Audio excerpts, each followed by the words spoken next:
one part I know, and I'll put this on record, and they can play this in court. I know if somebody takes my child unjustly, I'm going to go after them. That's me, period. Right. Now, I'm going to choose. Zimmerman is lucky Trayvon wasn't my child. He's only here because he wasn't my child.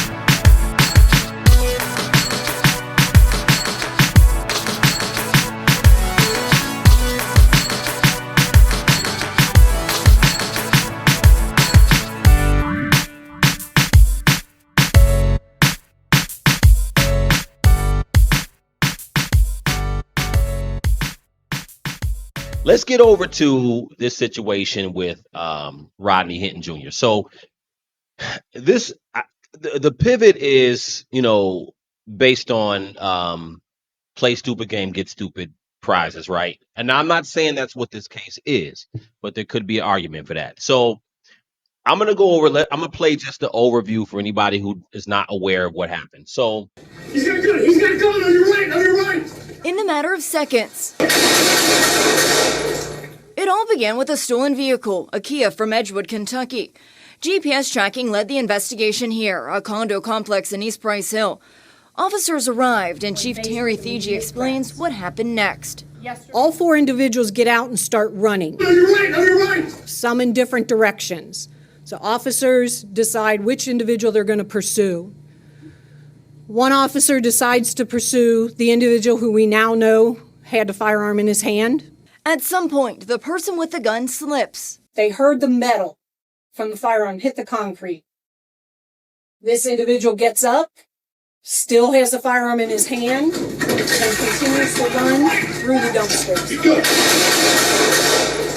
The officer who fired the shots was chasing another suspect before he made contact with the armed suspect. The officer who did discharge his firearm said that when the individual came out between the dumpsters, he had the firearm in front of him. It was in like a bladed position, and it was pointed at the officer.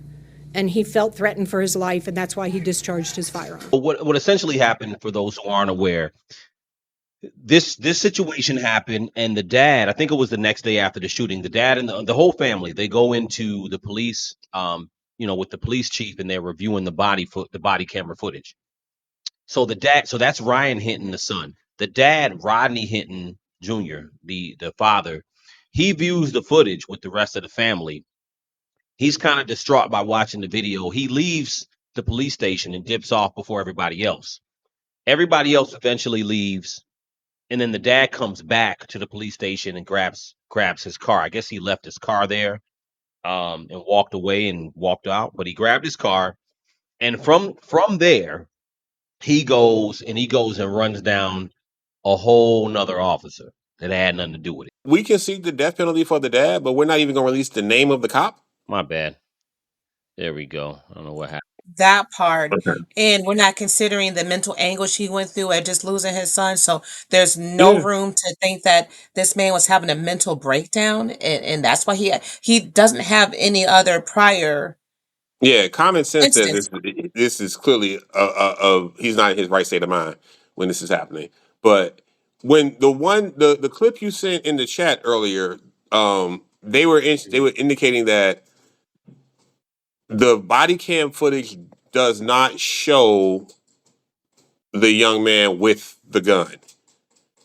There's no clear view of the gun in his hand, and the gun that they did recover was never fired. Mm-hmm. And they're not releasing the name of the cop involved in the incident. Mm-hmm. I got a problem with that because why are we protecting the cop involved in the shooting? If why wouldn't his name be public? Be there. I just don't see the reason to keep that secret. Also, they made a good point in the sense that Ohio's an open carry state. So simply having a gun does not permit you to shoot this man. The fact that he has one, he's in an open carry state. Now, whether he legally has that weapon is for the law to figure out. Right. But you can't just simply shoot him because he has it, especially if he's not if he's not pointing it at you, you're not in an immediate danger. You know what I mean? Like, because according to what they're saying, that body cam, the body cam should see what you see, right? And if their body cam doesn't show him pointing this gun at you, why are we using deadly force? So are they even investigating that part, the police shooting, or is that just already seen as okay, that was a clean shoot, and now we're going to focus on this? They're two separate incidents, but both Mm-hmm.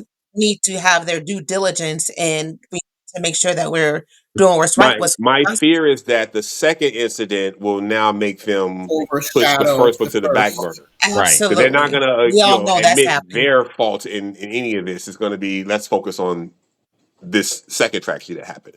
Oh, Exactly. they're Because the focusing first one ahead can on the implicate second us, one. so we're not gonna worry about that. We're gonna talk about Yep. what this man did. So Yeah, that seems to be the what's happening right now. The second situation is overshadowing the first situation. I think that, in addition to that, so let's go back to just the four people in the car. So from my understanding, they were in this car, and I've been getting some more information. I've been looking into the story. From what I understand that hold on one second here. Yeah, from what I understand, it might not have been a stolen car. Now, this hasn't been confirmed, but from what I understand, I think the car might have been up for repossession. And these four kids were in the car, either sleeping or chilling in the car. Now, sometimes when your car's up for repossession and they can't find it, they'll just report it stolen. You know what I'm saying? That's not unheard of. They even do that with rentals sometimes. If you don't bring a rental back in a certain amount of time, and they don't hear from you, they'll just report it stolen. But it's neither here nor there. So, um, to your point, B, you're right. It looks like when they got out of the car, Ryan Hinton, the one who had the gun, he gets out of the car. They're all jetting. Ryan Hinton kind of jets around the dumpster and he drops the gun, from what I understand. So it looks like he dropped the gun, and then at that point, I'm trying to see if I still find some of this body cam video, but he drops the gun, and then at that point, he picks it back up, and that's where essentially where the cop has shot him, and the body cam footage is kind of blurry, so it's kind of weird that it's blurry. And then the other question is, why are the other cops? But why there's only one body cam? There should be multiple body cams showing the mm-hmm. situation. So now the first thing, let's detangle or separate all the different conversations within this piece. Now, we talked about earlier about the TikTok challenge thing. My thing is like, I would be distraught if it was my son. Now, the part that I don't understand is this: if you're running, and I'm not blaming the victim, meaning the kid or the 24-year-old, but if you running from 50, one of the things I know is you don't want to be holding no gun, because a lot of times if you holding a gun or anything that look like a gun, you might get shot. That makes You it understand what I mean? justified. Like I was saying, like, I'm not saying he's wrong, but I'm saying that one of the things for me, if I'm running from the police, I'm scared to even have anything on me, in my hand. You know what I'm saying? One thing if the strap is tucked, but to have something in my hand, if I drop the gun, I'm gonna leave the gun. I'm gonna go. You don't even want to have anything that might look like a gun, because you On a might get pot of shot. boiling water. There's so many different things, but this is all allegedly Anything anyway. that Like, even looks did like a the gun. recording even show that he had a gun in his hand? Like, there's still some question marks. So they tell the story, I don't but think then that part's when you in look at the dispute, though. video, I don't think the fact that he had a gun You is don't even in want to have a dispute, cell because phone in your in the hand body these cam, although it's days. not extremely clear, So you you don't can even want see to have when a he was cell running phone around that these dumpster, he days. dropped it. But I think this is what I Anything think from what I saw so exactly. far. It looks like Exactly. Ryan Hinton picked up the gun, he dropped the gun, picked up the gun, and started to run. I can't tell if he pointed the gun at the police officer. It looks like he just grabbed the gun, was running, and the police officer was like, he got a gun, and he's just shot him. That's what it looked like to me. So So the dad is distraught. The dad goes back, and then he goes. and runs over this whole other deputy. So my only thing about this is here. I understand I have a son. If it's my son, there's two things that came to my head. First thing that came to my mind is like, my son shouldn't have no gun being in no stolen car. That's one. Because you're putting yourself in danger of getting killed. There's certain situations that put you in danger to die. That's one. Running from the police, having a gun in your hand, puts you in a scenario where you could possibly get killed. So, second thing, I'll say this and I'll back off, is that for me, if I'm the dad, if I was gonna go for vengeance, I'm not going for a random cop. I would want to go for the same cop who did something. That's my thing. But I wouldn't. Again, it's like going for vengeance. You got to kind of look at it and say, when you have children, you got to make sure you got to talk to them. We can't control our children, but if our children get in situations that are dangerous for their life, you know, those are the things that happen sometimes too. So that's my thought. Think you're speaking from a sane mind, and I think what you're saying kind of leans into the father's state of mind, and that he was not thinking rationally, right? Because you're right. If you were thinking rationally, you'd want to find out who that officer was and get to him. Hmm. But you just drove out, ran over some random dude, right? So Yeah. again, Well, why are we not entertaining the fact that he's having some type imagine of mental breakdown when he did that? because imagine the frustration. Like if they're not releasing the officer's name to the public, who's to say they gave it to the father? How do I even know? Yeah, how Yeah, do I? There, I can see them protecting that officer, and this man has lost his son. He's already frustrated with the situation, Hmm. and I can see the frustration boiling up to the point where it's like, I don't care who it is. If it's an officer, that's who I'm going. I mean, that's you know what I mean. I'm trying to get at law enforcement, whoever that may be. Hmm. So Oh, they definitely didn't give it to the I father. just I see a frustrated father who's not thinking clearly Right. in it. That's what I'm getting.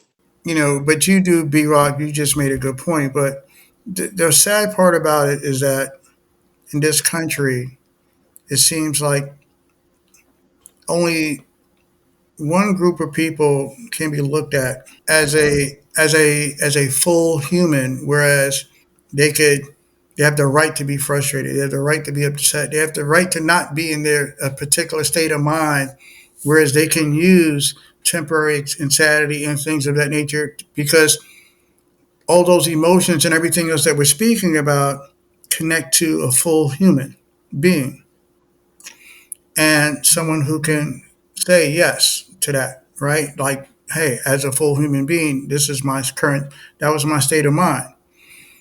And it wouldn't be my normal state of mind if I wasn't in that temporary insanity place.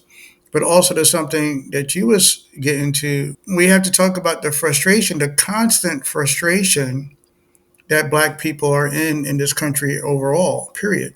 Mhm. I mean, James Baldwin said to be Black and relatively conscious is to be in a constant state of rage.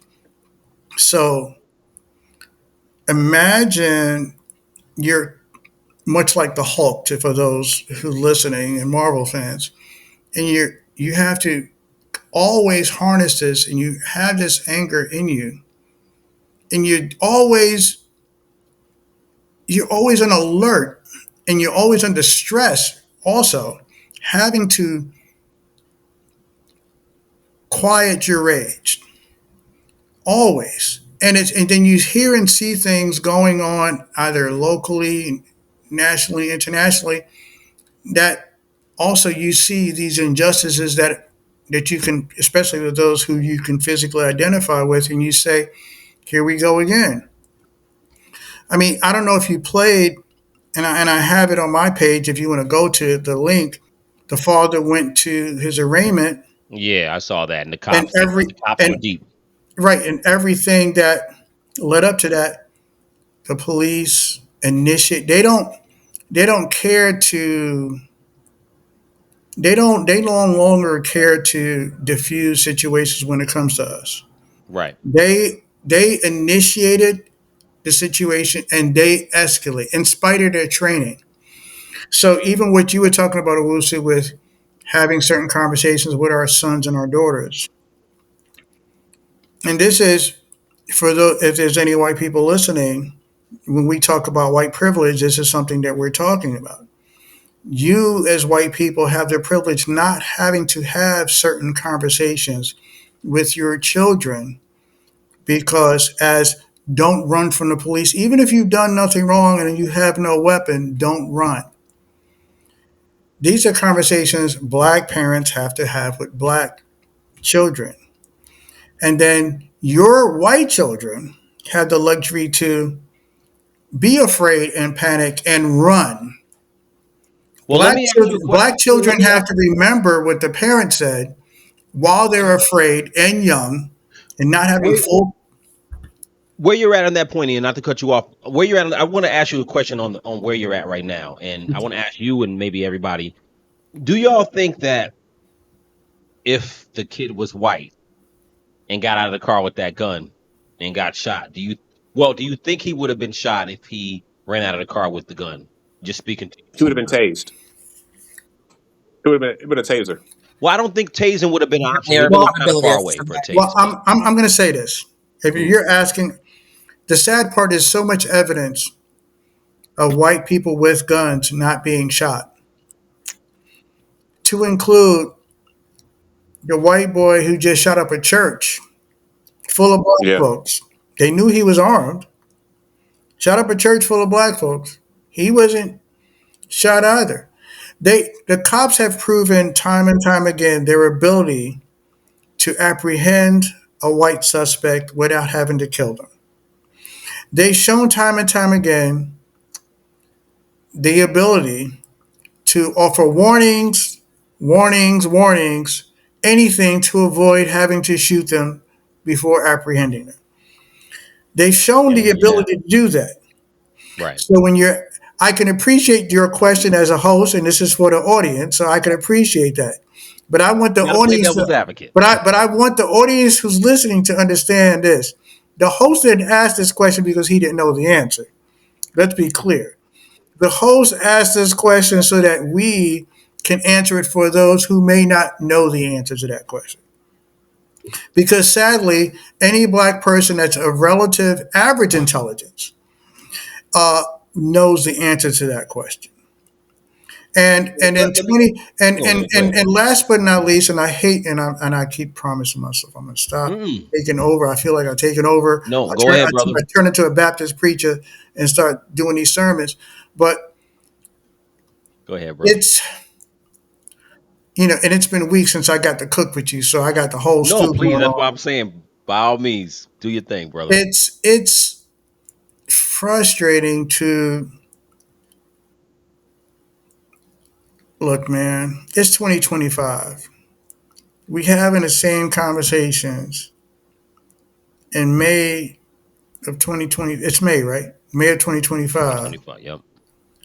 that we have in May of 1965, 1925, as it relates to our relationship with law enforcement in this country. Mm-hmm. Mm-hmm. There is so when people speak about a post-racial America and why do you keep bringing up race and why do you keep using the race card, I have to remind those folks who were in the privileged class, we didn't put the card in the deck to play with to start with. Okay. So pardon us if we keep pulling out the race card like and playing it like spades and says Trump, and we're using it. We're using it because it's in the deck. We would rather it not be in the deck. We would, and I continue to allude to Nina Simone's song "How It Feels to Be Free." You know, we still don't know. My age, I am 59 years young, and I don't know what it's like to. I don't know what it feels like to be free, fully free in it. I don't know what it feels like. I know Well, because there have been times when I've been reminded, hey, you a black man in this country. As we say in our community, we get the nigga wake up call. There's been times when we've gotten that wake up call. When everything's going hunky dory and you're good to go and you're in a place and you're like, why am I being followed in the store? Well, let's play. Let me play. Let me play. Not devil's advocate, but I want to Do because what you do. Play host. Play I agree with host. you in context in context. So I want to because my goal always is to detangle because we as black people in this country, there's no question that there is a continuum of situations that happen that tend to feel all the same, right? And some of them are the same, some of them are different. So my goal is always to detangle it so we can get to the nuances. So I totally agree with you. Now, in regards to this situation, I do think that the camera footage for the police, like we said, is very blurry. It doesn't appear, even from what I saw, that Ryan Hinton, the 24-year-old, pointed the gun. I think he had a gun. Huh? No, he was At 24. 24. The 18-year-old was the TikTok story we were talking about earlier. But I don't think there's a question if he had a gun. I think he had a gun. I don't think he pointed it at the police. I think it's highly unlikely that he's running, picking up the gun because it happened so quick. It was like 6 seconds. It was literally like about 6 seconds. So they ran out of the car. He dropped the gun. He probably picked up the gun for whatever reason, obviously, because they don't want to be caught with a gun. You know what I'm saying? Or leaving a gun behind. And the police shot him. I think he just had a gun. But I say all that to say that, you know, here's the question. Are all these scenarios the same? Because so we go from the George Floyds to the Aaron Gardners to the Philando Castiles to this Tamir situation, Rice. Tamir Rice. So I think here's the thing. I think we have to detangle all these things. Now, my thought is this. I think that this situation is probably wrongful shooting or whatever you want to call it. It's a crime by the police to kill him. The dad crashing out. Here's my thing about the dad crashing out. I do get it, but I think the dad crashing out was wild. Because now you ended up killing a police officer who was semi-retired directing traffic at a graduation. He has nothing to do with it, right? So you kill an officer who ain't got nothing to do with it. He's older, about to graduate, about to retire, and then now you took it away. Rodney Hinton is going to jail more than likely, unless he can get off by reason of insanity. But he's going to jail more than likely. And what a lot of people don't know, from what I understand, he has two other kids. You see what I'm saying? So he didn't crashed out now. He got two other kids, two other younger kids who probably ain't gonna have no dad in their life now. So I understand as far as the contextual concept of us being frustrated, but I think it's important to detangle and understand, okay, well, what was the scenario? If I'm going to crash out, how am I going to crash out? So my position is that if he was going to crash out, he crashed out the wrong way because I think that now is just crazy. But Where the insanity plea comes in, and why is that not being considered? We going immediately to, oh, we're going to throw the book in him at this, and we're not detangling where this father was, this black man who, yeah, historically we go through all these things and have to take it, take it, take it. But that's still a sane mind. But you lose your child and you go out and you kill the first white police officer you see. Why is that not insanity? There's well, there's no thought, there's no organization, there's no planning. You just went out and acted. Is that, I mean, what are the standards to reach the insanity? Are they exploring that? Or is it well, just I throw get them it. and doing? I don't know if they're going to consider. I don't know if It the don't seem court like is they going to are. consider because every time something happens to a black person, I don't know if they're going to say, well, go ahead, twin. No, no, I'm just saying this and I'll back off because I've been talking. I'm just saying that I don't think they're going to be able. They're going to consider all the context of everything that's happened to Black Americans when it comes to his defense. So I understand the point, but I don't think they're going to be able to, look at it from that perspective. They may say he was a temporary insanity, but I think it's going to be a hard pressed case for them to go for towards that because it just looks like revenge. Now, if he had killed the officer who did the shooting, or maybe the family of the officer, then I could probably see that. But I think he just crashed out and killed the first thing he saw. Well, I'll say this real quick. Insanity is a defense. That's not something that they're going to consider beforehand. That's something that's always after the fact. And in many cases, a judge has to even allow an insanity defense to be presented. He could exclude that. Insanity statistically has a very, very, very low success rate because the legal definition of insanity means that they could not appreciate right and wrong at the exact time that the incident occurred. So that's a very hard thing to prove that he had no idea what he was doing, what was happening at the time, had no idea that what he was doing was wrong.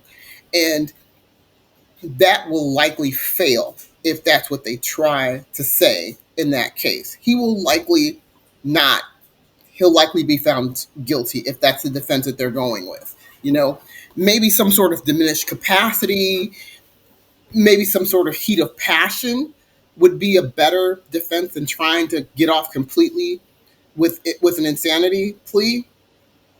I mean, that's just, you know, my thoughts on that. I don't know if there's a right way to crash out. It's the term crash out suggests something that you're out of control, that you're crashing. To start with. Second, you mentioned the way he went about crashing out. Again, we as black people in this country have been conditioned to always either turn the other cheek, take a higher moral ground, look at things in a more whatever, perfect way, while others have the privilege of being imperfect humans. He said he killed somebody that had absolutely nothing to do with it, this, that, and the other. Also, to tie in what B Rock said earlier, not knowing who the person was, but you know the person was on the job and you chose somebody. There's a long history in this country of instances where innocent black folks got caught up in some bullshit and they weren't, there's plenty of, they should have never got locked up, black folks. Sure. There's plenty of, they got beat down because they was just in the wrong place, the wrong time. Wrong place, wrong Got time. plenty, Yep. we got plenty of those. We got plenty of stories such as Rosewood that started out with allegations What? on this person, that person, that, you know. So they've always had the luxury of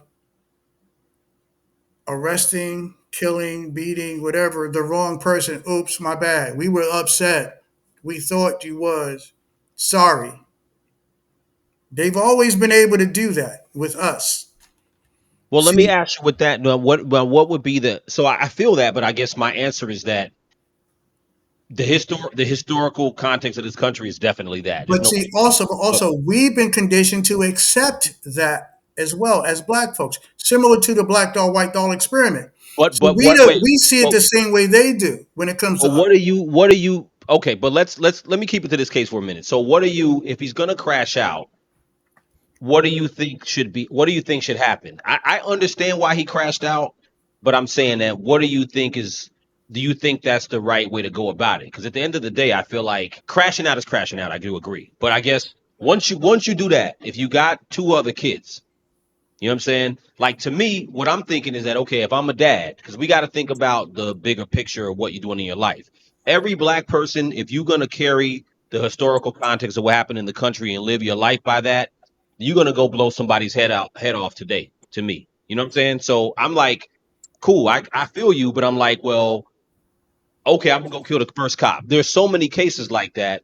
For example, just for a quick example, Tyree Nichols. The five cops who beat Tyree Nichols, if y'all remember Tyree Nichols from 2023, were black in Memphis. They beat this kid basically to death. They were black and they just got acquitted. Now it was an all white jury, so I won't, leave out those details. But, again, this isn't even a black white thing per se in that case because he was beat by five black officers. So I agree with you. the relationship with black people and the police is always been bad. But my thing is that if the dad crashes out and he has two younger kids and he crashes out and kills some other deputy, it doesn't make sense to me. It gets to a point where it's What like, bro, that's what are you doing? that's Monday morning quarterbacking. Days later, Tuesday morning, Wednesday morning, or Friday night quarterbacking. Well, When we're doing that with a purpose. we're not talking about I'll say our this. own. I'll say this. Go ahead, B-Roy. There is not a proper way to crash out. You can't tell me how I'm going to crash out, but there is a proper time to crash out. And I think his was premature. You have to, because what he did has now taken the light off of his son's case and moved it to his case. Um, if I'm going to crash out in that scenario, I'm probably going to wait till I find out more details, or this my son's case gets, I don't want to say wrapped up, but we get some kind of answers on that case before I make my, because that's pure emotion is what that is. He's operating off pure emotion. But you have to be able to harness that. And if you're gonna crash, I'm not saying, look, rest in peace to the officer. I'm not saying what he did was right at all. I do understand the crash out.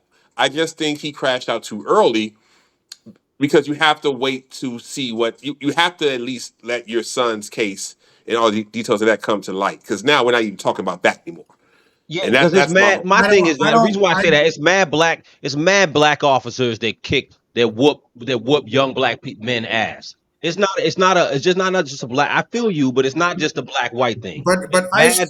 Ice Cube most memorable line in the song NWA song "F the Police" is Right. black police showing out for the white cop.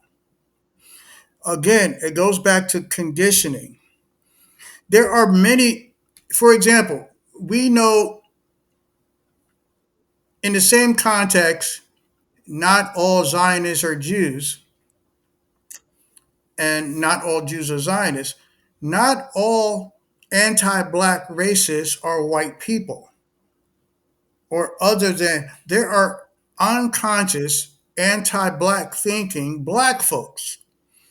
And I hate do, Whoopi Goldberg lips. they do, I hate the black keys on the piano. I'm sorry. Go ahead. I'm just right. doing the. They, and they value You or just devalue black life in the same manner as per, again, the thought process. Again, similar to black doll, white doll experiment. We don't see the same value. We don't see the good doll as the black doll. right. There's been so many experiments, even the other experiment with regards to teachers. They had little kids, actors, black boy, black girl, white boy, white girl. Teachers, they did an experiment. Look it up, folks. No, With I know what you're teachers talking about. looking at these little kids and identifying poor behavior. Get attributes. But Yep. the, but the but the but the but the study was really focused on the teacher's eyes and where the eyes were focused Right. on. Right. All the teachers' eyes were focused on the black boys, looking for anything and expecting the black boy. And again, they were all actors and they all pointed to that. Again, conditioning. We're conditioned to expect everything negative black, and especially with black boys, black men. So just like, and I mentioned Tamir Rice for a reason. He was a little boy playing in a park with a toy weapon. The police officer, much like this one, he just says gun and starts shooting at the same time. With the Tamir Rice case, the car didn't even come to a full stop. The police officer shooting out the window to kill little 12-year-old Tamir Rice. So we don't get we don't get the warning shot. We don't get the warning verbiage. We don't get the opportunity to give up in Well, most we of gotta these cases. we gotta put So, this in. We so Anyone would disagree with what you're saying, Ian. And I think what we're all saying, we're all agreeing. We know the status of black people in America, especially when it comes to law enforcement. I think what Osu was getting at, there are two situations that happened. The situation with the young man who had the gun, dropped the gun, or whatever, the police shot and killed him. That's a situation to be looked at. The dad, upset, angry, runs over a random police officer. Both situations are just not great, right? Very bad, very sad. Did that white man, that white police officer on his way to retirement, somebody's daddy, uncle, husband, whatever, did he deserve to be killed? No. Do we understand what that father was feeling and why he did it? Yes. Does it make it right? Unfortunately, it doesn't. It doesn't. And we understand it. We understand that hurt, that pain that he felt, the centuries of hurt and pain that we all feel being black in America. But it wasn't right. The same way the officer that shot the boy is still up for debate. Now, we know this job is a difficult job, and we know that when you see a black face, there's already a heightened level of fear, a heightened level of threat, or emergency. And maybe he dropped the gun, maybe he didn't have the gun, who knows. But two situations, and they're both wrong. As far as with the dad, it was wrong. He shouldn't have did it, whether he uh, blacked out too soon, too early, whatever. It wasn't right. It wasn't justified. I'd like to think that they consider, man, he'd be able to defend himself, say I crashed out, I wasn't in the right state of mind. But in that sense, you went and you reacted emotionally, and it's unfortunate, How and things like this happen in our community. Now, the revenge part, we don't get to see that too often, right?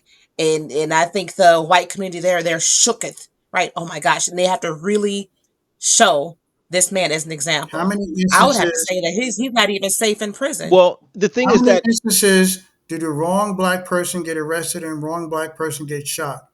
And sorry, this is a tough job. We made a mistake. How many times have those things happened? Whether I the person was I, in their own house, whether they I had a appreciate that. no-knock warrant in the wrong house, whether they picked up the wrong person because they fit the description. There's been plenty of those type of instances. So yes, this That's too situation broad is of an wrong, argument, though. but they always excuse it when they do it. Well, And okay, I'm so saying what I'm not going to not excuse this black man's behavior in the same manner they don't excuse their officers' behavior against black folks. we're They talking about always cops. excuse it.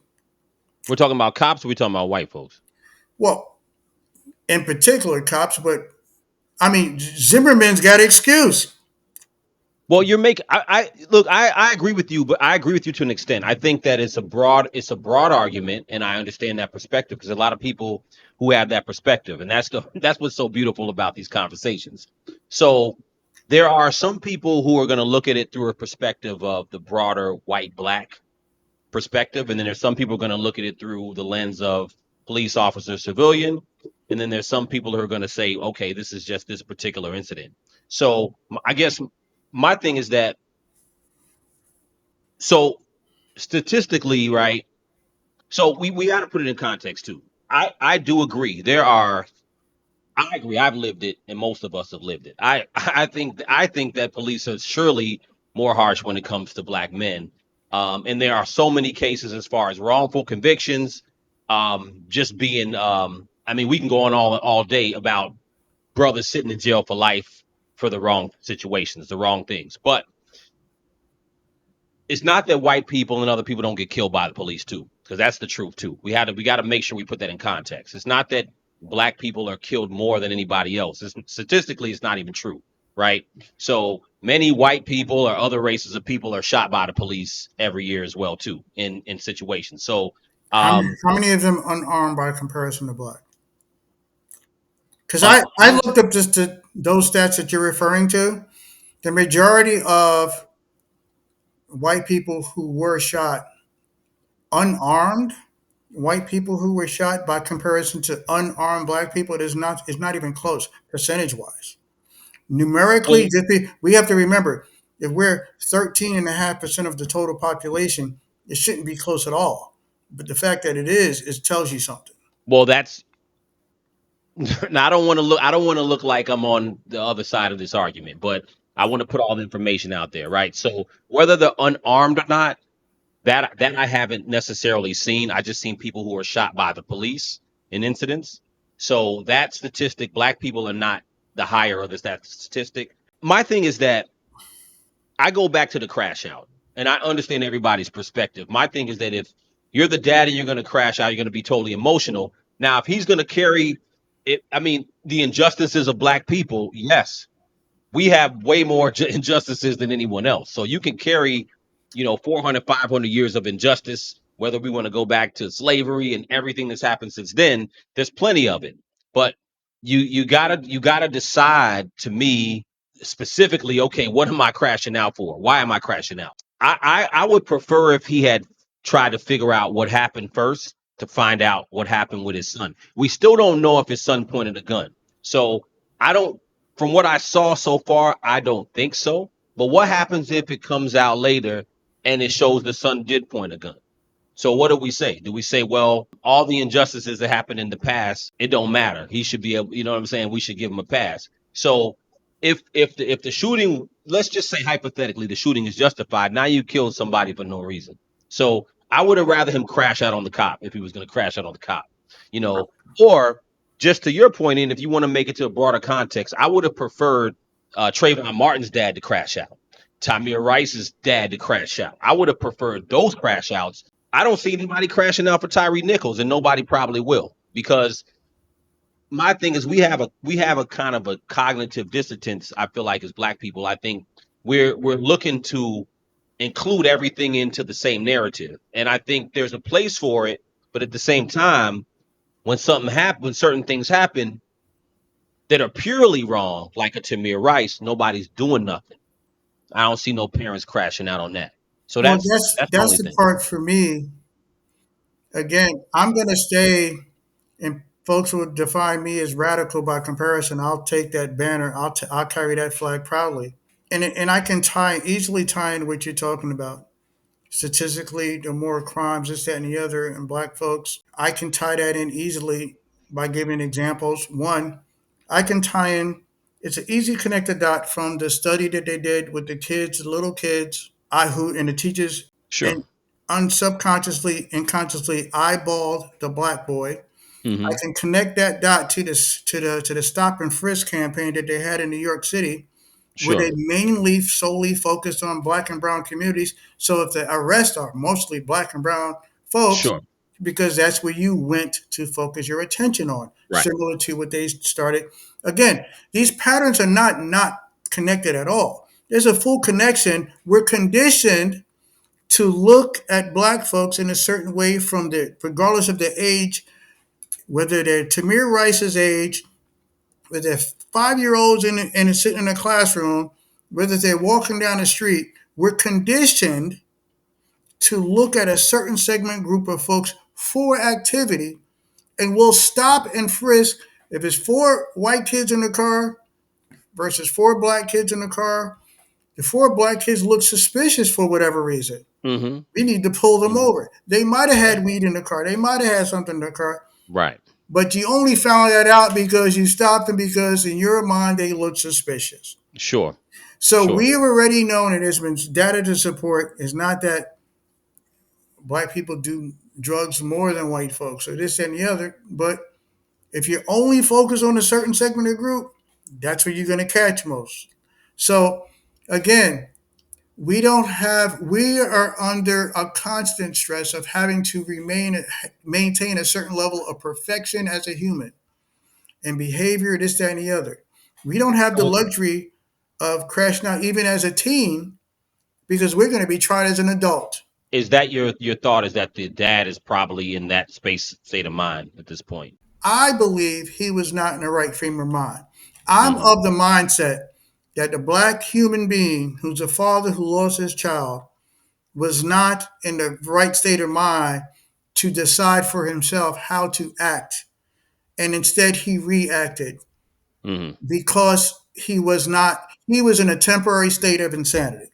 That's Hmm. my belief and with regards to that father. And I'm not going to sit here and say he would have, could have, should have, because I have been fortunate thus far to not have lost a child, especially in that capacity, to know how I would act or react. The one part I know, and I'll put this on record and they can play this in court, I know if somebody takes my child unjustly, I'm going to go after them. That's me, period. Right. Now, I'm going to choose. Zimmerman is lucky Trayvon wasn't my child. He's only here because he wasn't my child. So whoever committed Tamir Rice is only lucky because that wasn't my child. Hmm. Had they been my children, I'm going after that individual first. I might go down with it, but I'm going after that individual first. If I Are you can't going get to after them, Tyree Nichols? if somebody's in the way, if my child, I don't care what color the officers are, their Okay, mindset. just want to make So sure. we have to get into the to understanding again. I'll use the example Jane Elliott for those who know who Jane Elliott is, and let's say Jason Whitlock. Is everybody here familiar who Jane Elliott is? She did the brown eye, blue eyed experiment, Yeah, yeah, which she started in 1968, inspired by the assassination of Dr. Martin Luther King. She was on Oprah yeah, Winfrey. yeah. She's been on so many other things. Jason Whitlock or Candace Owens. You guys know those names. Right. The existence of Jane Elliott being a white woman or a Tim Wise, and the existence of a Jason Whitlock or what's her name, Steele, her last name, or Candace Owens, proves that you don't have to be black to be pro-black, nor do you have to be white to be anti-black. So that proves. So when I'm talking about the mindset of the individual, whether those police officers had an anti-black mindset, negative mindset against a black individual, and they decided to treat him in the same manner as racist white police officers would, because they're conditioned to be anti-black or racist in that This is capacity. where I get off the train with you. I agree with you, but I don't subscribe to the idea that, because what that does. So Tyree Nichols' situation, for example. So what happens is that now we're going to say that even the black officers are racist. I think there's nuance that's missed. I do think that there's truth to what you're saying, and but not across the board. So with Tyree Nichols' situation, I think what you have is you have police officers have an authority complex, and I don't think that's just racial. I think police officers have an authority complex where some police wrong. That particular group, they were called the Scorpion Unit in Memphis, who killed Tyree Nichols. And the police chief, I believe, I could be wrong, but I believe he's black too. So even sometimes when black people are policing themselves, I think we have a police issue in some cases where the authority complex there is just like, I'm going to treat people the way they want to be treated or the way I want to treat them. And also, this is unsubstantiated, but it's possible that Tyree Nichols, this may have been debunked, but it's possible that he may have been dating one of the cops' ex-girlfriends. So there's nuance there. So I think that for black people, we do have to detangle certain things, and we There's can't. no nuance there, and I'm gonna tell you why. Do any of you think those black officers, if that was a Jewish white man, would have done the same thing to him? Or would they have had or would they have valued him as an individual differently in their mindset? I will answer Did, that simply. did anybody feel a white Jewish male? Because I can show you several videos to include No, in New York I'll show City, you right now. I'll give you the answer. The where there answer was is a no. mob of white Jews against this lady walking down the street, The and answer there was no arrest out there. the answer you're absolutely the answer is no. But then we have to with that thing we have to reckon with. So We there's a also value system. yes, but we have to reckon with It starts how with we how you're thinking, who you value correct. more. So you're gonna treat Correct. the same way with officers with Yes. warning shot. Yo, put the gun down. Come on, I don't want to have to shoot you. This, that, and the other. They give that to people who they value. They treat No, people. I I agree with you, but black people treat themselves if we go into how we treat ourselves and how we do things for towards ourselves, we can't place that all and say, well, we've been conditioned to be that way. I think that Well, Absolutely, yeah, but that's where it's absolutely, you rooted can. from. That's where it comes from. Yes. Absolutely, we've been All of that is conditioned to that rooted way. in self-hate. Because I mean, there's a reason why we accept the N word as we do. I mean, there's a reason why this you can't name another group of people that embrace a negative connotation term and use it in a broad sense like we do. There's no Italian people using, uh, you know, WAP on a regular basis. There are no Jewish people using kite on a regular basis. There are no Chinese people using chink. You don't find that. Yes, it's absolutely positively conditioned. Just because you don't see the chains around their head doesn't mean that it's not there. And much like any other, I say anti-black racism is a disease, is the longest running pandemic in history. And like any other disease, if you're not immunized accordingly, you're going to be affected negatively. So if you're a black person and you don't have enough information to immunize yourself in a pro-black sense, you're going to adopt the anti-blackness. And So whether so I'm not when saying it's consciously done, I'm saying it's okay. subconsciously done. I don't have And a again, problem. the NWA song "Fuck the Police" I don't have a with Ice Cube problem. is 30 years, is at least 30 years old, and Right, I got you, he but spoke about here's the the black thing. police showing out for the white cop. Okay, I got you. I agree with that. I do agree with you in the broader sense. What I disagree with is I think that not you personally, but what happens to us in a broader sense, we start getting lazy with nuance. And now we start to put everything in the same basket and we're not looking at how to solve that situation. So I think that the police officers are poorly trained, I think, in some situations, and they have certain people who should not be police officers. Let's put it like that. Definitely from a mental standpoint. Um, Even going back to Sandra Bland, I mean, that guy should not have been a police officer. You know what I'm saying? But You made me mad, you know bro. what I mean? But I think that there's definitely the racial aspect is definitely part of it. You know what I'm saying? So there's no way around that. I'm not saying that's not part of it. What I'm saying, I don't think it's just a black and white issue. But I think in our community, I'm going to go back to the point of, yeah, I agree with you. You probably would crash out if it was your son, but I doubt your son is going to be in the car with a gun running from the police because there's certain scenarios that put you in a certain harm's way. Now, if the cop that shot him was black, which could totally be possible, this stuff happens every day. So if the cop that shot him was black, then what do we do? Do we automatically be like, well, this is part of the white supremacist system who doesn't value black life? And if it's a black person that's doing it, well, it's because he's been conditioned not to value black life. I think that that's a lazy argument all across the board.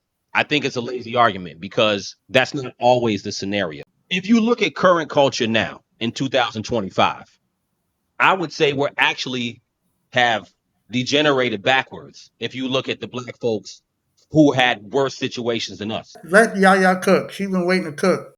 What I want to say is that I think that it is very important that we do focus on the nuances. It's very dangerous for us to start putting everything in one box because Ian, you are absolutely right in everything that you said. I 100% agree.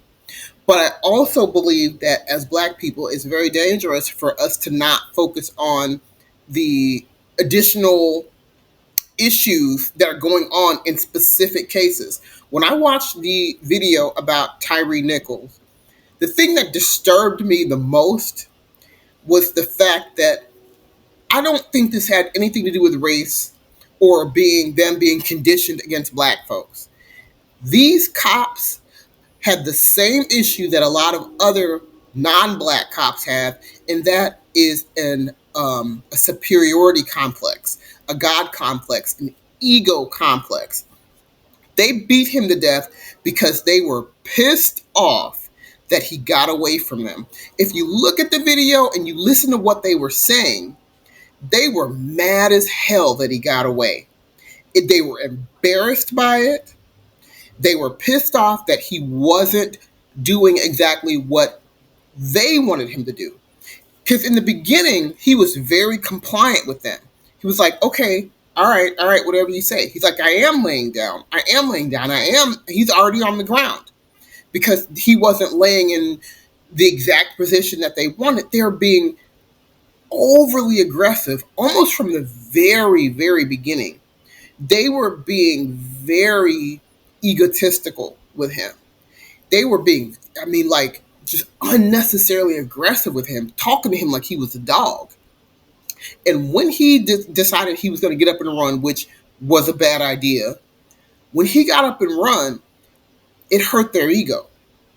And when they caught up with him, they beat him to death. And so I think that that issue needs to be focused on, because as Black people, we cannot afford to overlook other aspects of why these crimes happen. We can't just blame it all on anti-Black conditioning or start focusing on other injustices and not making sure that we are focusing on some of the most important issues that are happening to our children. Otherwise, it will continue to happen. I You will continue to find these Black officers or other officers with these ego and these authority complexes who probably shouldn't be in the position that they are in, doing similar yeah. things. You guys are saying let's remove color and race, this, that, and the other. Fine. With a white, It's I'm not always saying black irrelevant. It's I'm always not officers, if it saying was that. a white Jew, would it have gotten to that, escalated to that point beyond at that first But time? when you put I when think you there would do have been a that, Depends on level what you're of happens. care. but when you do that, you're putting you're making a I'm asking a question, no, hoping you're for making an answer with regards to if yes. we're going to dismiss color We're and not race and dismissing value, But color. I'm if we're not going to dismiss that, then the We're not question is, dismissing color. would it have happened with any? Would it have happened with this? Would it have happened with an Asian man? We're not dismissing potentially, If you color. don't want But to I say think white Jew, would it have happened with an Asian man? no, no, no. I think I don't. I potentially, no. I think that what I think, but you I have to think the put potential context was into the there place based too. on those particular cops. I think the potential was there based on who those cops were. We can't. I think that we can't just say that this wouldn't have happened if it was a different race of a person, because then you're completely dismissing these issues that those particular cops I have. watch. We don't know that. Can it be both? Accept Can it be your both answer. that they had a I complex? can accept your answer, They have, Yaya, if you believe it would happen regardless of who it I was getting caught. But if I think you I guys think are the both right. potential was I there. think the officers have an authority complex, but I also think that Mhm. there's less of a value on Black lives, and that is why it went to the degree that it went to. To Ian's point, you cannot, we can't say it's not that because it happens too much, and it happens among in our community. You know, sometimes you may get crappy customer service from a Black person, and they go kiss the white person's ass. We know that happens, right? True. There's a That is true. lesser value on us by us too, Hmm. on top of from the white That's people. true. So I do think in Tyree Nichols, yeah, they were on a power trip because they're police officers, but they took it to the next level because there was not that same value on that Black man's life as if it were an Asian man or a white Well, man. that's why I'm saying And it. that's just That's the why I'm truth. saying it's like it's. Here's the Potentially, thing. That's yeah. why I'm saying like the nuance. That's why I brought up Tyree Nichols for example, because that situation was certainly personal. They knew who Tyree Nichols was, so that wasn't we don't value Black life. That was like we're going to whoop his ass in particular. He wasn't a random stop. They said they were stopping him for Mm. driving reckless. That's why he was acting the way he was acting. He had no idea. Now I don't know if it's been substantiated about him dating. I did see that story at the But time, I heard that it too. they had wasn't prior he wasn't some random Black man just driving. So what I'm saying, they had prior contact with him. and you know, three of them so already got their case tossed out. yeah, I know Mhm. that's why I'm bringing it up because they just they put a So, lot of but if it cases. was a white man, they'd be guilty. What we're saying is that the value on Tyree Nichols' life is not the same if he were white. The I way, agree with that. whether it's the officers and how they treated it, or even the courts and how these cases are just And that was another proven. day That at was Do life. proven. people That was do proven people with the black Minnesota police officer who mistakenly shot the white woman who wasn't even an American citizen. She was from Australia. And the same around the same time as Philando Castile was shot. hmm Talking about value and who went to jail and who did not. we Hell agree yeah. there we agree as far as I'll say this just so there's no misconception of listeners.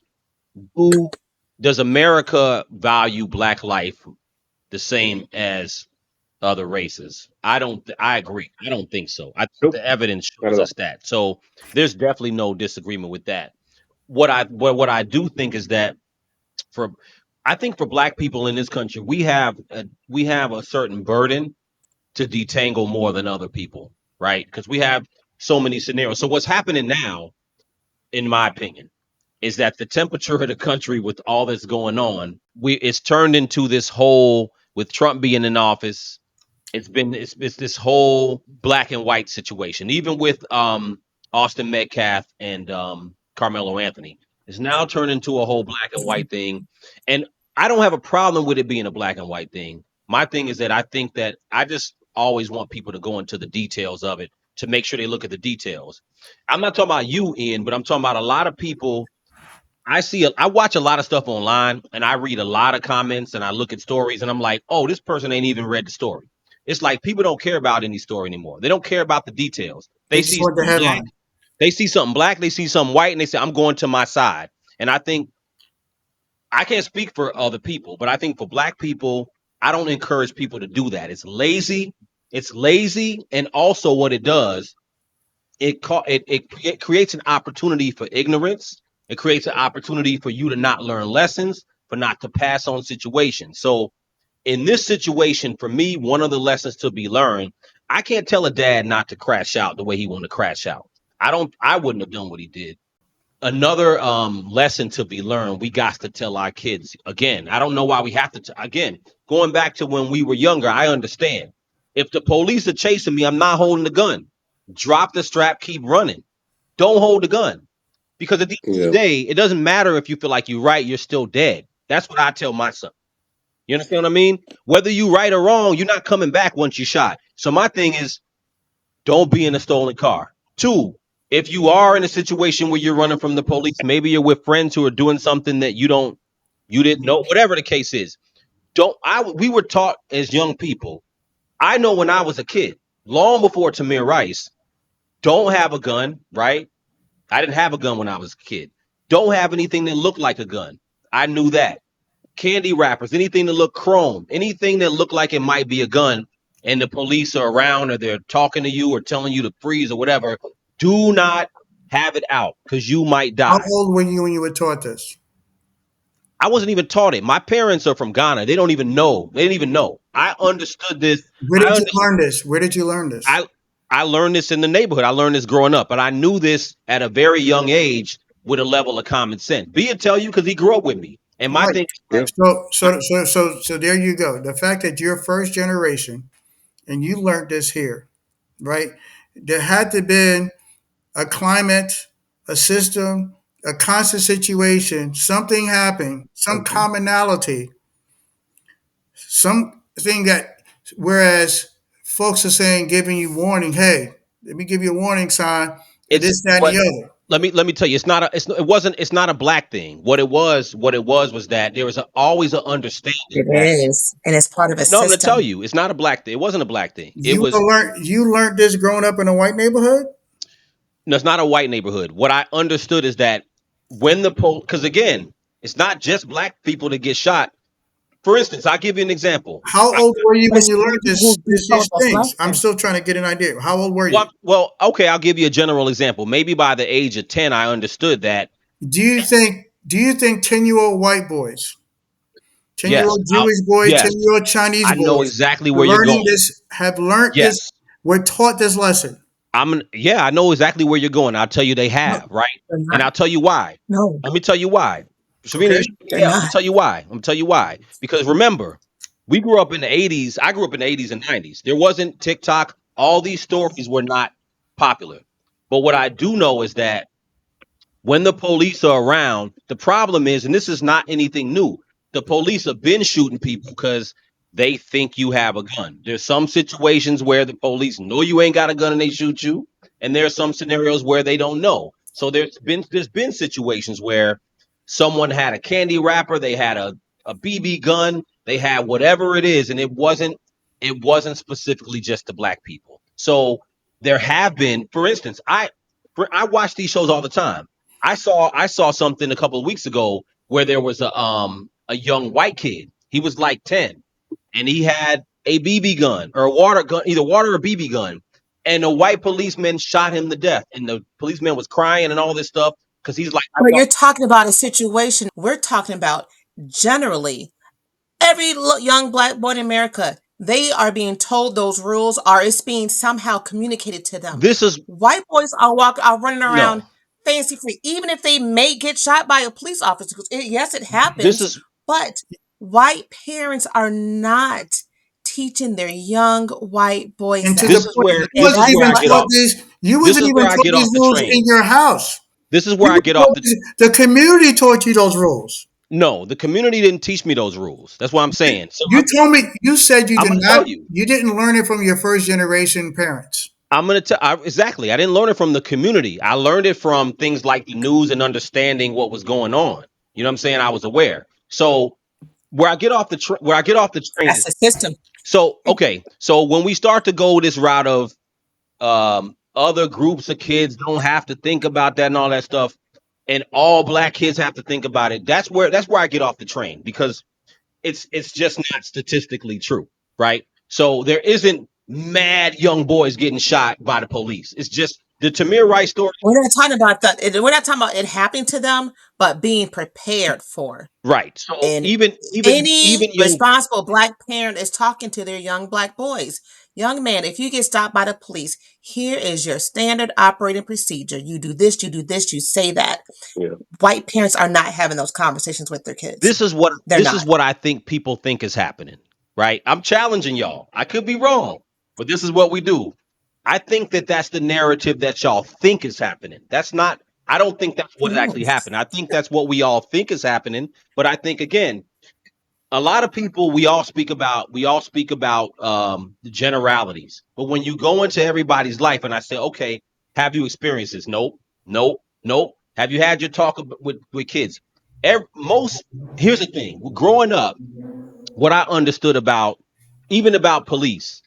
I didn't even think about that stuff till I started driving. Now, I've been profiled, B no, because he was with me in those teenage years. Stopped by the police. We live in Chicago. We had the detectives pull guns on us at nighttime for no reason. So Yeah. we lived it, you know what I'm saying? But at the same time, it's like there's certain levels of understanding that we know there's some things that's going to put you in imminent danger and some things that will not, right? So what I'm saying, You know how different it is?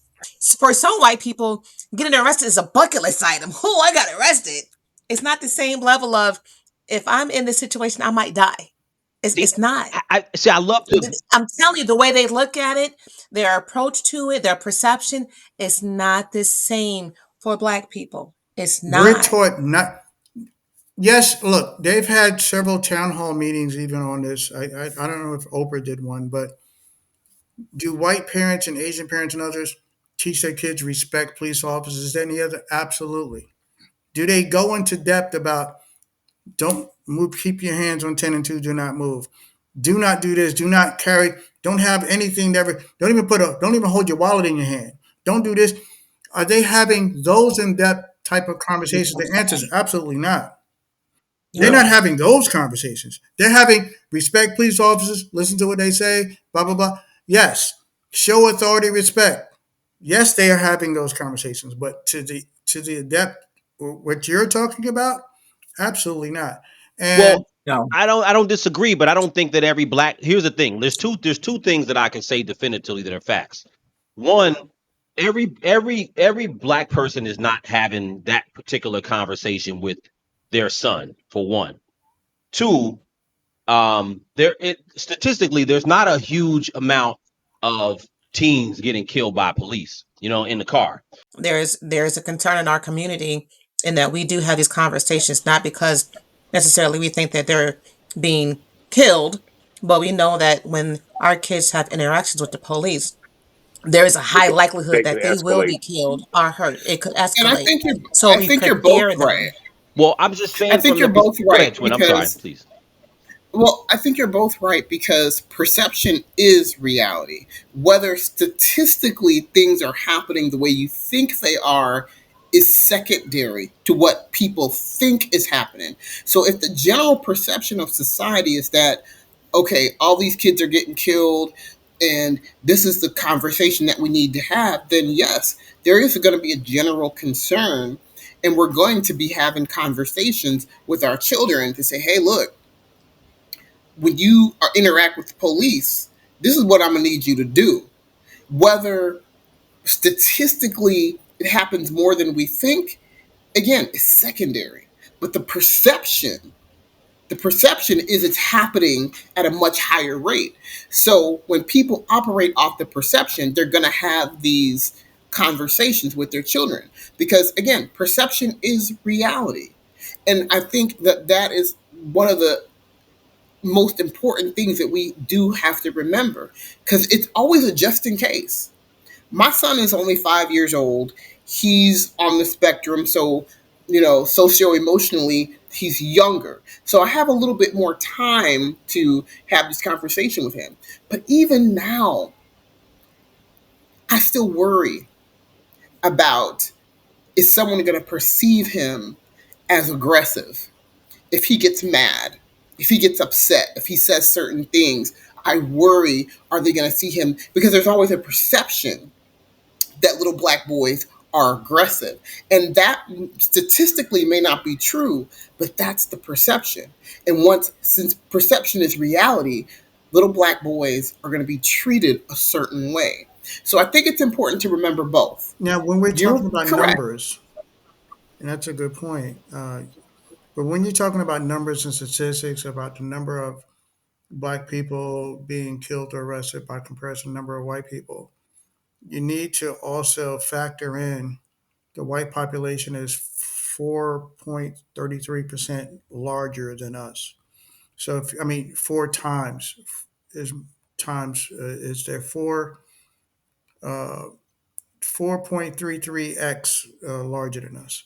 So, if you're gonna, for example, if 10 black people are shot and 10 white people are shot, you got to kind of take that black population and multiply that by 4.33 to get into to talk about the numbers game to make them equal because 13.7% of the population, which is black population, and 59.3% of the population being white, that's what you're talking about.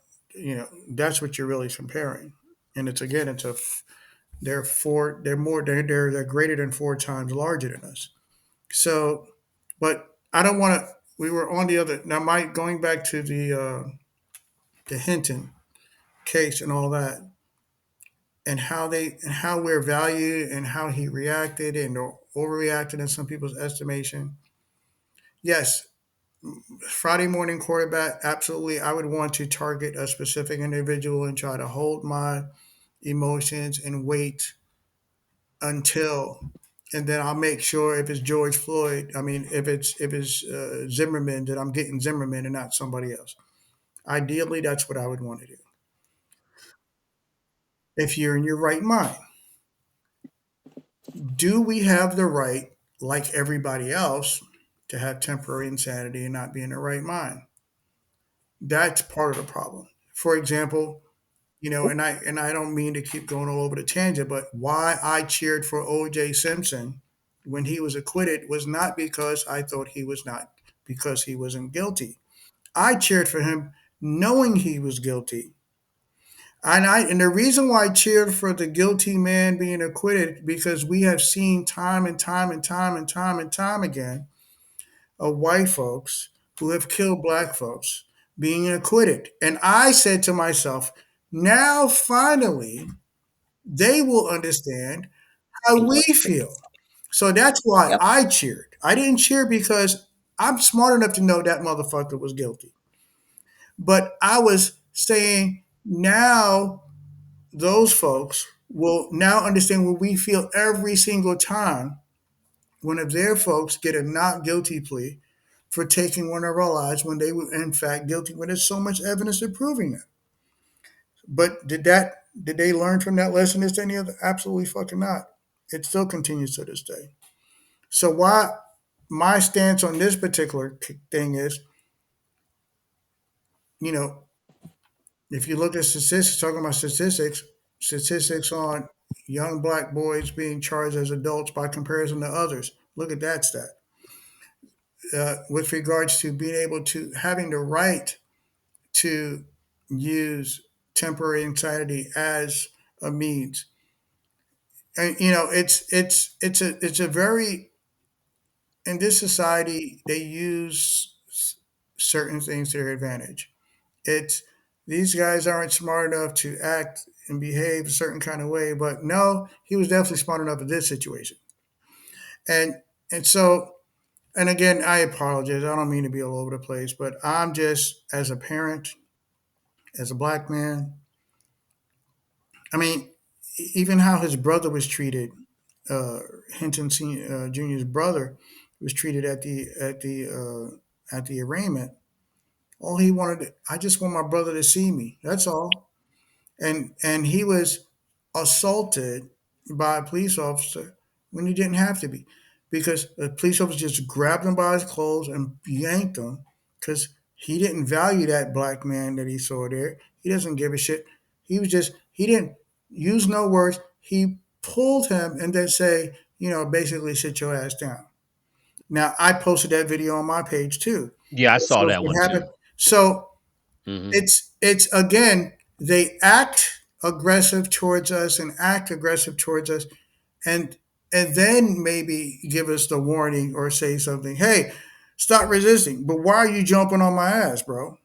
But they gonna do that. They do that with other races of people too. I think when you kill a cop, and that's why I say I don't disagree with you. But when you kill a cop, I've seen plenty of cases. I've seen plenty of cases where cops have killed other races of people who they thought had a gun. I watch a lot of the crime videos, because I like watching that type of stuff, and I watch a lot of those, and I've seen a lot of them that haven't involved black people that are in those scenarios. I think when those things happen to us, anything that happens has a black and a white thing in it always makes the news more than something that has a black and black or whatever it is. That I know that for sure because I've seen many cases that are very similar. For example, not I don't want to go off the Hinton case because, like you said, I want to stick to the topic. But even with the Carmelo Anthony and Metcalf with the knife, I guarantee you, if he had stabbed another black kid, no one would even be talking about it because not just because people value white life over black life. I understand that argument, but it's just that I think anytime there's a black and white element to a case, people it stokes a lot of everything else. And then everything else contextually gets brought into that case. Whereas when you have two black people killing each other, people are just like, oh, it's two black people killing each other. So if Metcalf, or excuse me, if Anthony had stabbed Metcalf with a black kid, they would have said, okay, them were two black kids that got into a fight. No one would have raised no money. No one would even care. That's just my opinion. But needless to say, I believe in even this case. Had it been a black cop who shot this kid, I don't think we wouldn't have been talking about it from a racial aspect, but we may have talked about it from a police authoritarian aspect. We may have been talking about it from that aspect too. So I think that those are the interesting nuances that come into play that I do agree with Twin. There's a certain cops have a certain level of ego, and I think that and authority complex. I think that's a big part of what happens with cops. But do Um, they feel that same authority over other folks? Do they feel they have that same authority well, let me. You over these asked that other folks? question. Let me let me Because let me let I me don't answer see that. that. I don't see Let me that in answer New that. Let me York. answer that. I don't Why? see that I'll tell anywhere. you why. Because when you asked that question earlier, that's why I like to put context. The reason why we don't see that a lot is because I don't typically see black police officers policing white areas in total. So what happens is that most of the time, black, and this is my opinion from what I've seen. I could be wrong. Tell me. But most of the time, when you have um, melanated police officers, they're typically in melanated areas, or they may be in bigger mixed metropolitan areas like in New York. So you don't see a lot of scenarios where you're going to have three black cops pulling over a white kid. It don't happen because the demographics aren't there. Because, and this is a whole other topic, but I've Or talked the about this police? from a, No. Let's go with the police complex. The police in these other communities. I'm not forget black, white, yellow. Police, the blue uniforms, and the white Jewish community. Is this happening there? Is this well, happening? let me. Are the I'll, blue uniforms in the Chinese community, Asian community? Is this happening there? So Are there a level of aggression and all that in these no, instances I'll tell you happening there? why. We have to be honest with each other. The reality is that when you go into some of those other neighborhoods, the crime is not as high as it is in our neighborhoods. That's just a fact. You know what I'm saying? Now, we could talk about why, but when you switch out and you say, well, what if it was an Asian guy with the black cop or a Jew? See, when you do that, we got to No, put no, but context. if a crime such similar whatever happens in their neighborhood and community, are they being policed? Are they being brought in, apprehended, et cetera, so on, in the same manners? That's I specifically would I'm asking. Right. So what I would say in that scenario, if you're talking about in a Jewish neighborhood where somebody may have a gun or whatever the case is, are they being policed in the same exact manner? I wouldn't say definitively yes, but what I would say is that if is a crime happening and it's a white neighborhood with a white cop, yeah, I have seen scenarios where I literally, like I said 2 weeks ago, I watch a lot of these shows. There was a white man with a white woman. The white woman called the cops. I think it was some type of domestic dispute. The cop pulled up. They were all white people, and the cop was like, "Yo, put the gun down." The guy did not put the gun down. He didn't point it at. I don't think he pointed it at the officer. He may have, but he killed him. And the girlfriend was like, "Why did you shoot him? Why did you shoot him?" So these things do happen. They just don't make the news, is what I'm saying. So Right, there are many things that just don't make our radar because they're not spicy to us if they're not black and white. So right. But was it like put the gun down, pal, or was it put the yeah, gun down? it was that. It was exactly that. It All right, was, send me. and I will. I'm not dispute. I just like to see that yeah, I'll because send it to you because the thing is that usually those situations they have warning and they're given ample time to follow the authoritative, you know, you know, you know, right, the Directions. in direction some given to them. cases, yeah, but there are situations where cops make decisions and they end up shooting people who are armed. Um, so That is true. I have I've seen seen some many of them cases like that in as our well of community though. non-black. It probably doesn't happen as much as it does to our community, I will say, but I do agree that it does happen. I did see a case, another, it was a domestic with a white guy. They just he the girl called the police. Guy answered the door. He had a gun, and they just shot him immediately. They didn't say put the gun down. They didn't do all that. It was the same kind of split second They be situation. lighting them white boys up And too. yeah, Well, and it does, but I agree.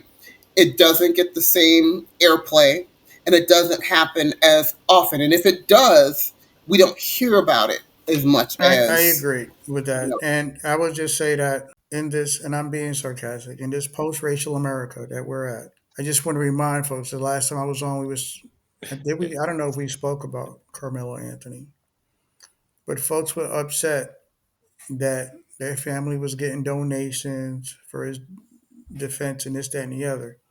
And just recently, a woman who was calling a little child the Yeah, N I heard word, about that. they raised like $700,000 for her ass. So I just, Who's mad at it's that? always it's always the you know again they have the right to defend their own. They have the right to it's pardon me, I'm just a frustrated black man in No, America. you know what? Ian, I love, listen, Why are you so angry, Ian? I love that about you because listen, I know that vibe and I watch a lot of your posts and I love you. I love your perspective for that. And that's why I love the challenge to challenge it because I agree with you. I think that there's so many people right now I think that are charged. Um let me say this. I think that we're actually in a point in America where I do think that the racial aspect of everything is more blown up than what it really is. I think that online, I think in our everyday lives, people aren't experiencing racism as much. as they think they are. But I think online, there's so many narratives now that everybody's like trying to go to their corner, and there's all these supposed white nationalists who are going to their corner, and all these supposed black pride, black power people who are going to their corner. But this is what I'm gonna say. I think a lot of it's bullshit because on the black side, speaking for black people talk that shit online and be talking, yeah, you know what I'm saying? But people ain't galvanizing for nothing real. People just galvanizing on headlines and like, oh, you know what? I'm going for the black person. I'm like, okay, cool, I'm with that. But what y'all really about? Y'all, Or you they just speaking the we norm. all Yeah. have our racial trauma and things we feel, and I ain't discounting it. We all feel it. But it's hard. I think it's very hard to detangle and separate what is and what isn't. It's So very easy. It's easier just to say, you know what, it's all racism. so I'm gonna say with regards to Hinton Jr. I support his actions more than I support say Trayvon Martin, Tracy Martin inactions. I'd rather see if his he acted in error. I'd rather see action than no action at all. So we don't have to agree with the unfortunate target that he chose, and I understand that. I can appreciate the action rather than the inaction because I'm sick and tired of being sick and tired. And after a while, somebody's going to erupt, and then there's always casualties of war with people that are innocent. Right. And so that and now I'm going to push back on something you was talking about. Yes, to because you have to put if you're going to put nuance, you got to put nuance on everything. You were talking about where we are now as a black community, Hmm. and we're kind of reversing course by comparison, which I agree. Hmm. And a lot of that is highlighted on social media. But I will say Hmm. social media has done to the society in the same way that smartphones have done. Whereas smartphones have essentially made people less smart because we're not using our memory to the same capacity as we once used them. Back in the day, we remembered phone numbers, 99 phone numbers in our head. Now, Hmm. you might get a couple of them in your head. But in the Hmm. same way is how we socialize now, and a lot of it is induced by the algorithms, is that Hmm. we're socializing. Social media has affected in how we socialize, and also certain things have been popularized. When stupidity is rewarded, people are going to go in that direction more and more so because they want the reward at the end of the day. So You know, you're pushing back on what? well, because you mentioned, yes, how we are now, and we're reversing course. We're not like how we were back in the day in the '60s. More black pride and pride in ourselves and community. I agree, Oh, but you agree? this Okay. so that I part of agree. But I'm saying it's not just a black community thing. I think society wide. Period. We're not. There's a reason why these reality shows and Real House, this of that neighborhood and this neighborhood are popular. It's an addiction towards stupidity. It has really been Well, exacerbated with social. we're fake revolutionaries, is what And I'm I'm not saying. just talking about. Well, not. No, I'm not. No, my pushback was on a comment you made previous, with you when you was talking about us as a community Why you looking at me like that, Savvy? revert. We, Oh, I was just yawning, but not outside. Oh, well, okay. well, no, I'm talking about you know on that aspect with where I see the reversal. I see that we we're more prone to wear bonnets and sagging our pants than we would have been in our 50s, 60s, and 70s. That's a That fact. That's a that's fact. a fact. That's a fact, and it's a shame. Part of that is the my generation, and failing to instill a certain level of pride into the next generation, and the next generation embracing that, and having to internalizing that for themselves. And but I see that society wise with how I mean people are willing to say or do stupid shit just to go viral. And there's Yeah. a guy in the Philippines now. Die. There's a guy in the Philippines now, a Russian guy, I think. He thought he was doing, he does all these pranks and whatnot. He went to the Philippines and took a police officer's bike and said, I want you to chase me and all types of stupid stuff.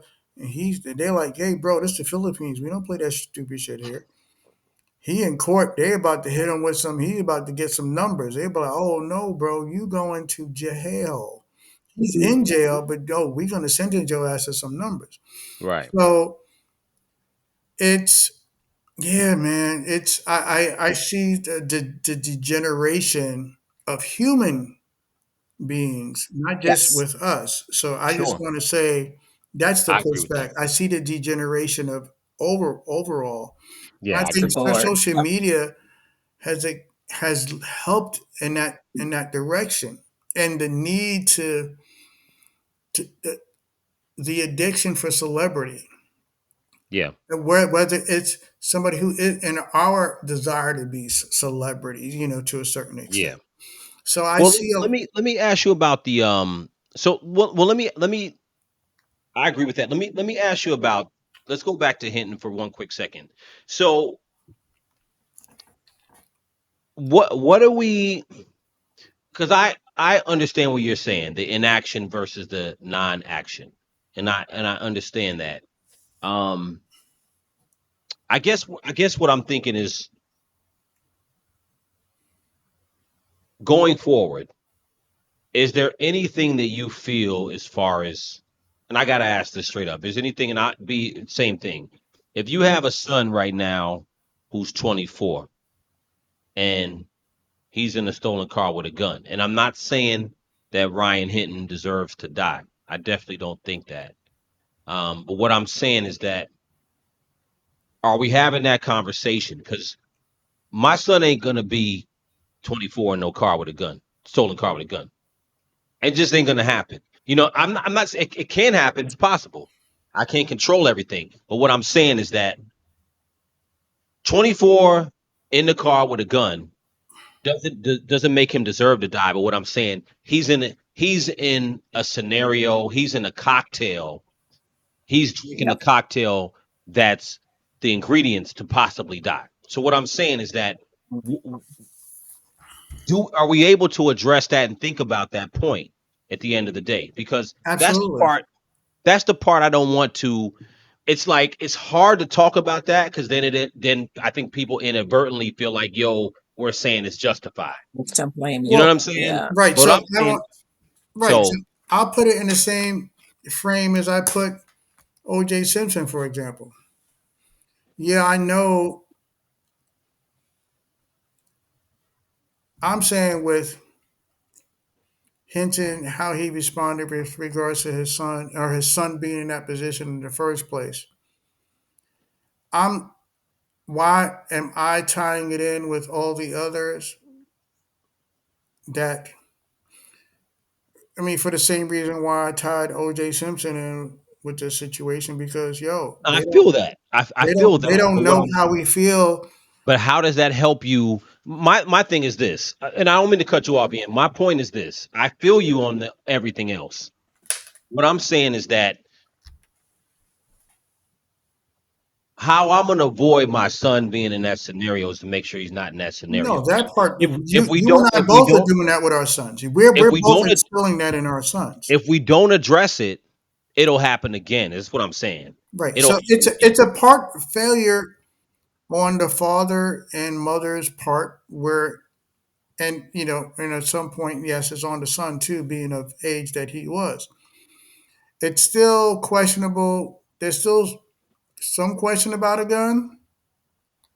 There's still some question, again, being in possession of gun, if he was in possession of a gun, and if he was pointing the gun. There's, again, the question is, there should be questions, whereas it's almost, I know we're justifying, well, I'm talking about the country, the society wise, are justifying the police shooting.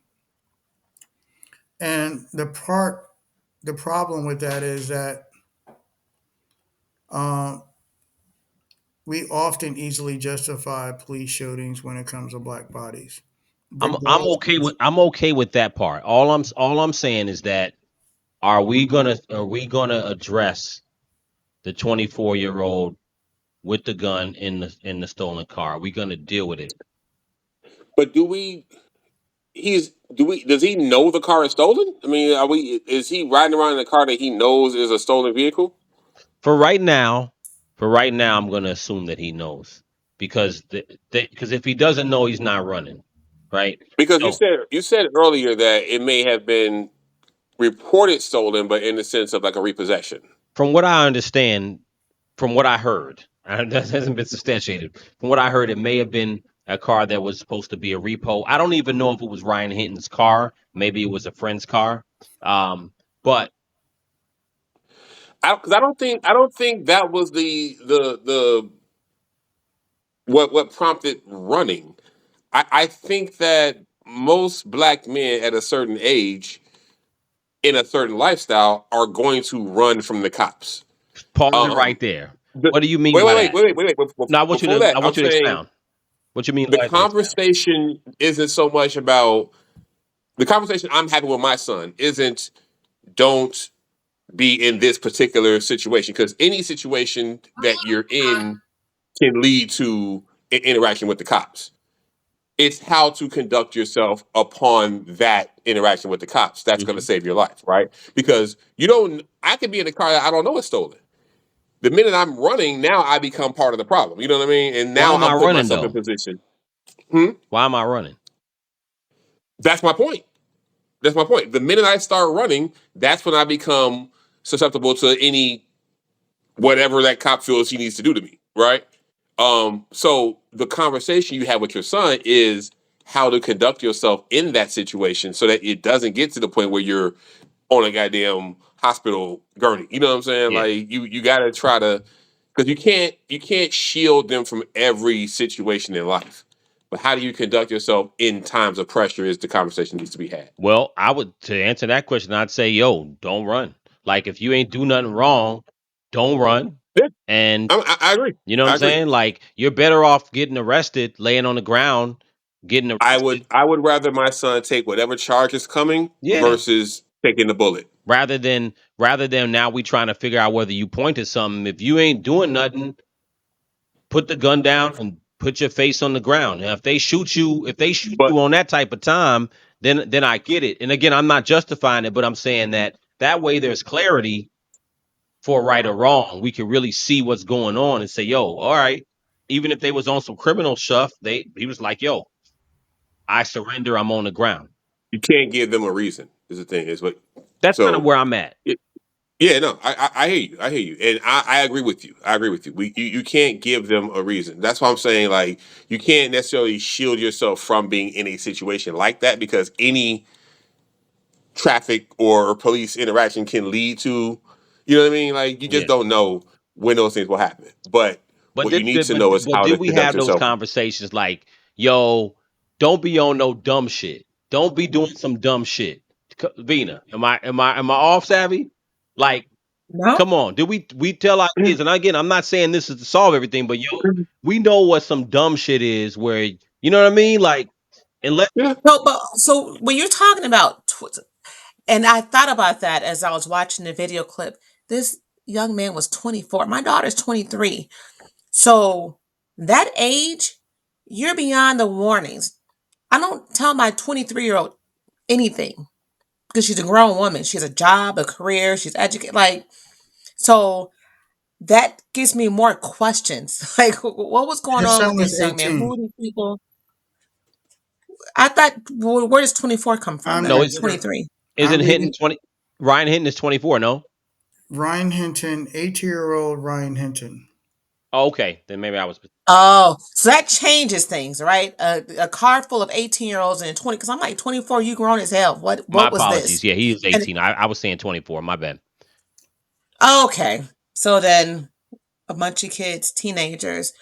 Um, But still, and we don't know, we don't want to victim blame, but No, when you look at these conditions, it's like, what was happening? Why did you run?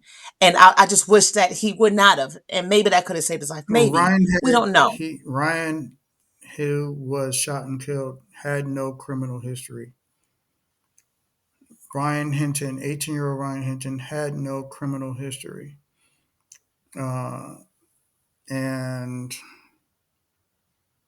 yeah, I mean, and the thing is about a lot of times. Here's the thing, and I'm glad you said that, Ian, because a lot of times you have kids who they're not bad. It's not that someone has a long rap sheet and they're bad. It's just that at certain ages we can make really stupid ass mistakes. I mean, we all have seen that as we grown up, where one stupid ass mistake puts you in a space where something bad can happen to you. And I think that that's the part that I feel like again, it's not something that's going to be talked about on the news. It's all Monday morning quarterbacking, but for the sake of the conversation, for our conversation, for the podcast, I feel like that's the part of it that it's hard to dig into because it sounds like you're victim shaming.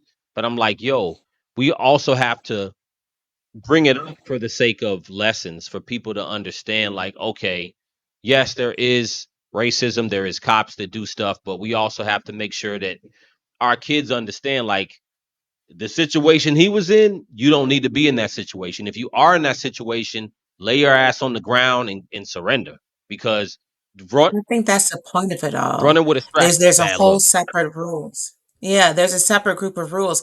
And I think Ian was getting to that because you are a black male. There are separate rules. And no, you can't get in that situation. You can't make that mistake of being in a stolen car or having a gun in your hand or having a gun anywhere near you or having a water gun or a wallet or a phone or a pot of boiling water. You can't do any of those things. Mhm. And it gets to a point where, I mean, there's so many rules. And the issue is, we all grew up with that mindset. We all grew up knowing the rules. These younger generations, they get it, but they don't, right? Yeah. And some of our kids do think they're in a post racial society, and they're not. So we are teaching these kids the rules, kind of, sort of, maybe a little bit, who knows to what degree.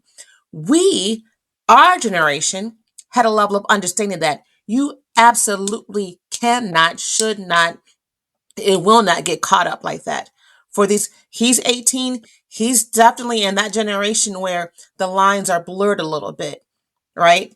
And maybe he don't realize the ramifications of, oh, I broke one of those black people rules, Well, right? that's And the that cost part. him his life. That's the part, Savvy. I agree with you, but then I veer off, and I know Ian was making that point too. I veer off because I'm like, that's a human rule. I think if you are white or any other race, you know what I'm saying, Spanish, you can't hop out the car with the strap in your hand, running from the police. You can't. You know what I mean? Some kids Like, get away with it. I, There's certain things. No, I'm no not one saying it should, don't right? And happen, there's a but likelihood, but there's like almost a guarantee that if you're black, you're gonna die.